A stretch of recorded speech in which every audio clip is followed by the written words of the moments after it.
doing better isn't always easy.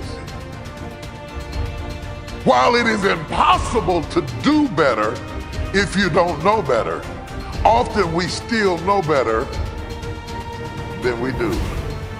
But the problem is you just can't bring yourself to change course because of all the people that it would hurt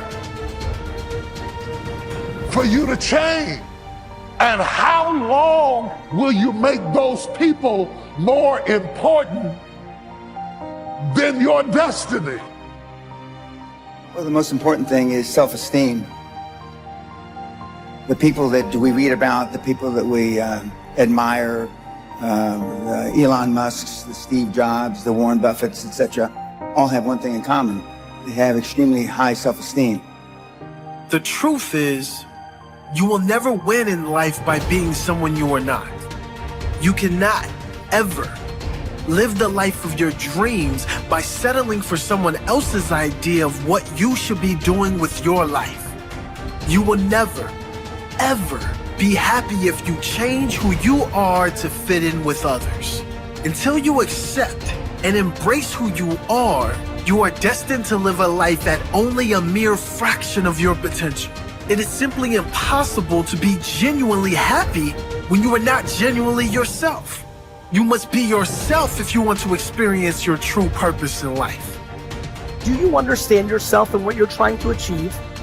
Are you in a place where you actually started the process of not worrying about what your parents or your friends or your spouse thinks about you?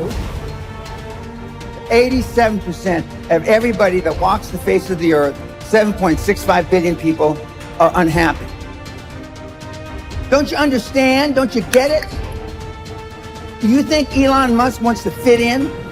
We know the answer is no, right? You want to fit in because you had poor role models at home. Most everybody in this room is a pleaser.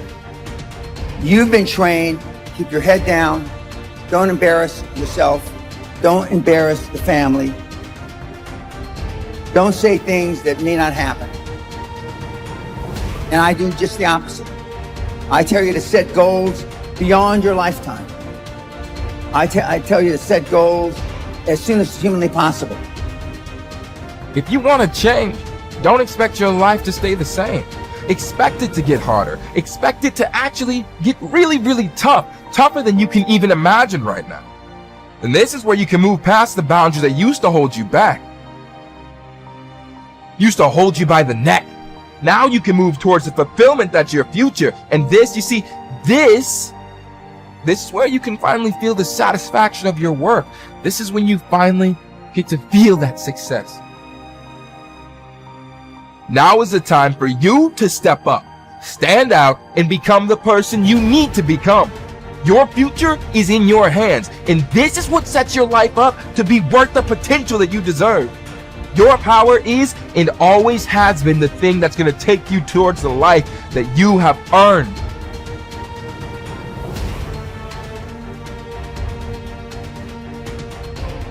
Rule 1 is stand up straight with your shoulders back, and it's about a general attitude towards life. So hierarchies are very stable features of life in general, and certainly of human life. And wherever you have any system of values, you have a hierarchy, because a system of values implies that one thing is better than another. If you have a situation where one thing is better than another, then some people are better at doing it than others, and you get a hierarchy.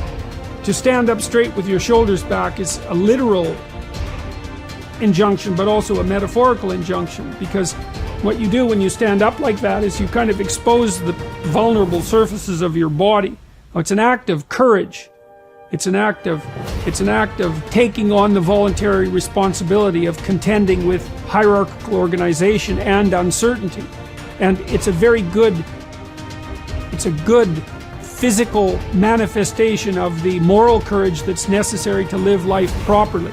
And it's something that leaders naturally embody. And that's true not only of human beings, by the way, it's also true of animals all the way down the biological chain. So the more successful creatures, let's say, are also those who comport themselves in an upright manner. And, you know, even in our common language, to be upright is not only something that we think about physically, but also morally, right? To be an upright person is to tell the truth and to act forthrightly and to do what you say you're going to do and all of those things. So that's all of a piece. And so that's rule 1.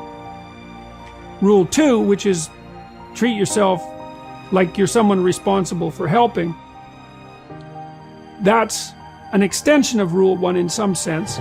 The idea would be that, you know, people are often ashamed and embarrassed and anxious because of their insufficiencies and failures and the incomplete nature of their characters and all the things they don't know and all of that.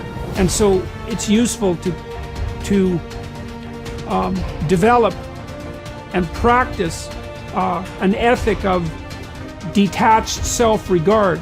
Like, it's not narcissism, it's not self-esteem, it's not grandiosity, it's none of that. It's just the clear realization that as other people have value and as it's necessary to treat them that way if you want anything in your relationships whatsoever to go right, so it's also necessary to develop that attitude towards yourself, despite the knowledge you have of all your inadequacies. And that's a really good thing to practice, because it requires practice, both the detachment and then that ethic of care. So, and then rule 7, which is do what is meaningful rather than what is expedient, that speaks to at what level of analysis you should be operating when you're deciding how to act. You want to act in accordance with your highest values. Now that means you have to figure out what those values are. If you act in accordance with your highest values, sometimes that makes your day-to-day operations difficult because you have to confront unpleasant truths. You have to discuss things that you'd rather avoid. It would be easier to act to decrease conflict in the moment. But it's a very bad medium to long-term strategy. You have to engage in a certain amount of conflict, moment to moment, if you're going to say and do the things that are necessary in order to set things right in the medium to long term and for an increasingly large number of people.